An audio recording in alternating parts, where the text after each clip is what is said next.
The story begins with Merlia, Leah, Summers, and her friends spending the day at the beach surfing, preparing for the grand surf meet. Leah is an up-and-coming surfing star in Malibu, where her skills earned her the title of Queen of the Waves. One day at a surfing competition, Leah loses her concentration when she spontaneously gains pink highlights on her hair while surfing.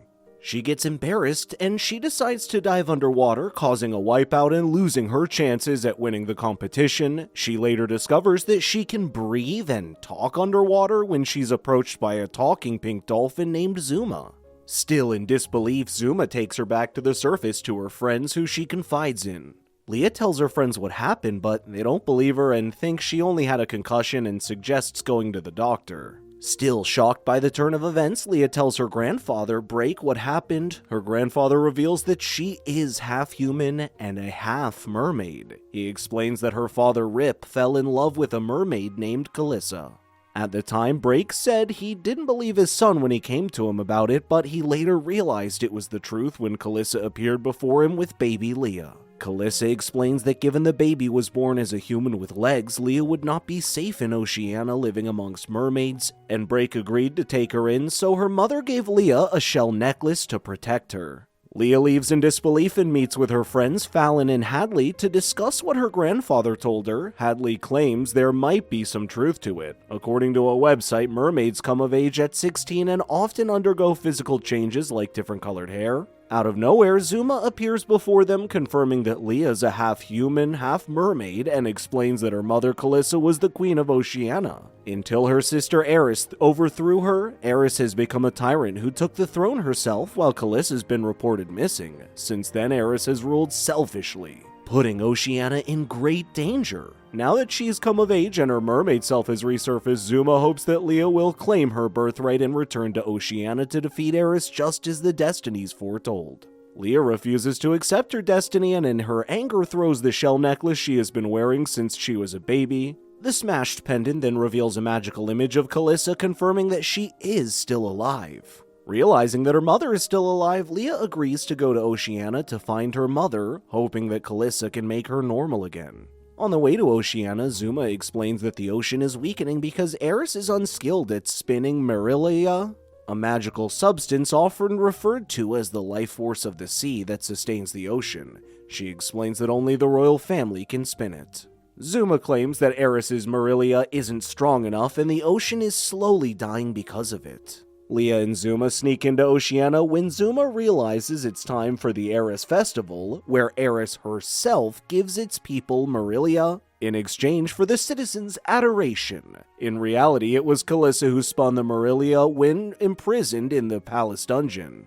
Eris makes an example of a fish who seemed distracted during the festival. She creates powerful whirlpools that were said to be impossible to escape from to take merfolk to her dungeons. Seeing Eris's powers, Leah starts questioning whether she can stand up to Eris or save Oceania for that matter. Worried that Leah would stand out in Oceania without a tail, Zuma and Leah sneak into a boutique shop where they meet its owners, Kayla and Xylee, and their pet seal, Snouts. With the help of the two stylish mermaids, Leah was given a fake tail to swim around so that she would fit in. Kyla then suggests that they see the Destinies to help them figure out how to defeat Eris. It's known that the Destinies are mermaids who can see the future. On the way to the Destinies, they run into Eris, who goes to see them to have her future told.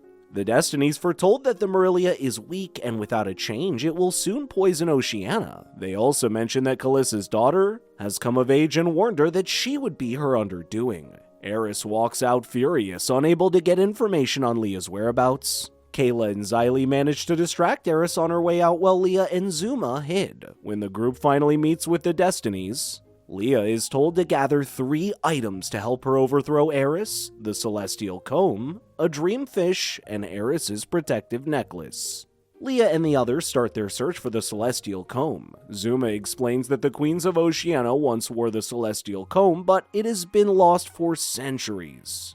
Legend says it can only be retrieved and worn by Oceania's true heir. Merfolk had tried to find it, but legend says it's hidden where merfolk may see it but never touch it. Worried that they don't have anything to go on, Leah calls her friends Fallon and Hadley on her smartwatch for help. Fallon searched the internet but couldn't find anything about the celestial comb. With the hints provided by Zuma, Leah suspects that it may be hidden in an underwater cave. Given Leah's description, Fallon and Hadley claims that the only place the description fits is the Yaphos Caves. Eris later confronts Calissa after her eye-opening meeting with the Destinies, who informs her that she knows about her daughter. Calissa tried to pretend she didn't know what Eris was talking about. Eris was appalled at how she managed to hide Leah from her. She then demands Calissa tell her how to find Leah, but she claims she wouldn't know where to start as she was locked up for a long time. Eris wondered if she knew who her father was, but she was later shocked to discover that the father was a human, making her half mermaid and half human. Since Calissa refuses to tell her anything, Eris threatens to imprison merfolk until she gives her what she wants. Leah and the others quickly head to Yaphos Caves, but discover that 3 large jellyfish protect it. Xylee explains that the jellyfish's stalk is deadly, and they are known to be very protective of their home. Kayla suggests luring the jellyfish out, while Leah and Snout sneak into the cave to retrieve the celestial comb. Just when they thought they had enough of the running, they drew them to each other where they crashed and tangled their tentacles. Leah and Snouts quickly got inside and found a crystal cave where a shiny object could be seen on the ceiling. Leah removed her tail and climbed to the top to find the celestial comb stuck to the ceiling. She tried to pull it out, but it was buried too deep. Leah later pulled it out after lighting up the crystal walls. The minute she pulled it out, the cave started to collapse, so Leah and Snouts rushed out before it collapsed on them.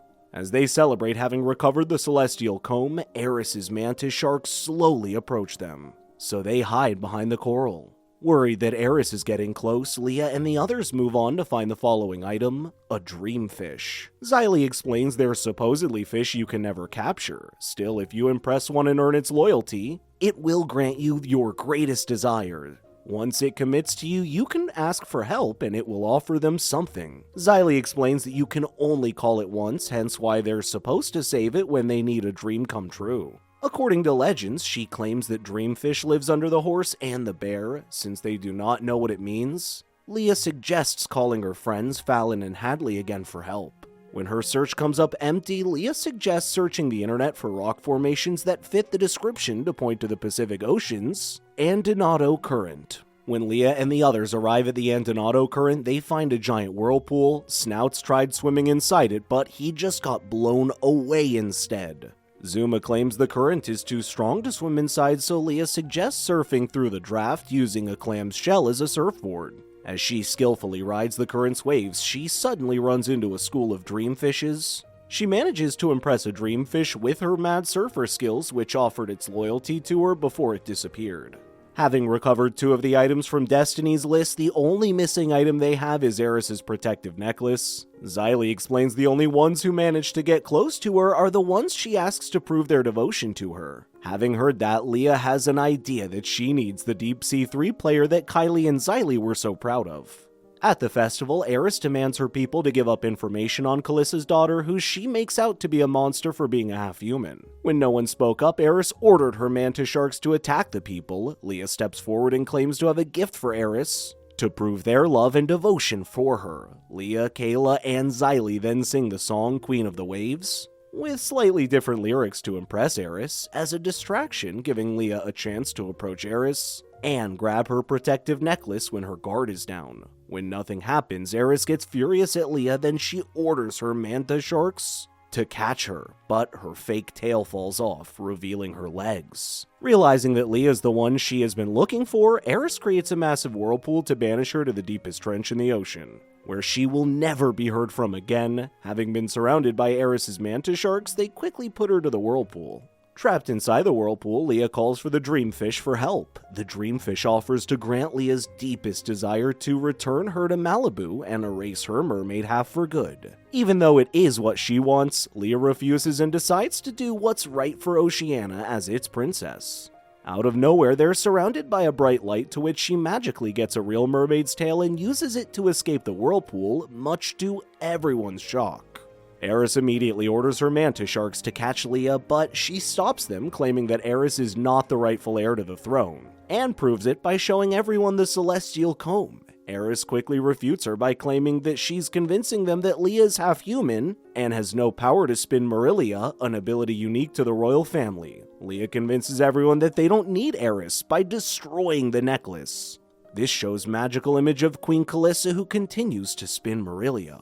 Leah explains that Eris could have killed Calissa when she overthrew her, still she kept her as a prisoner because she needed her to spin Marilia for her. She suspects that Eris cannot spin Marilia, so she has claimed Calissa's Marilia to be her own. However, given that she is in prison, the power of her Marilia has been affected by her unhappiness. This causes the ocean to die. Leah tries to reason with Eris's claim, how she understands being different. Still, Eris refuses to accept her and furiously chases after her, so Leah tricks Eris into following her into the whirlpool. Leah manages to swim out of the whirlpool, but it was strong enough to pull in Eris, forever banishing her from Oceania. As the whirlpool of death takes Eris away to the deepest trenches of the ocean, the merfolk starts cheering for Leah as their new queen. But she stops them, telling everyone that Calissa is the rightful queen of Oceania and insists they rescue her.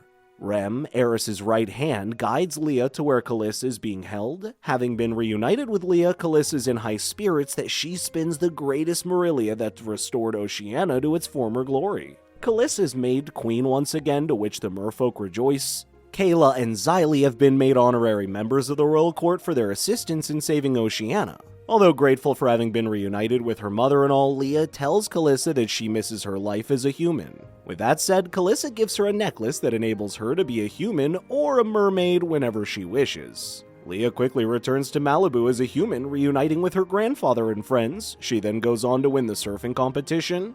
With her wicked surfing skills, where her family and friends, both human and mermaid, celebrate victory. The end. Thank you so much for watching. Check out these other videos and make sure to subscribe and tap that bell icon to be notified about our latest videos. We'll see you next time.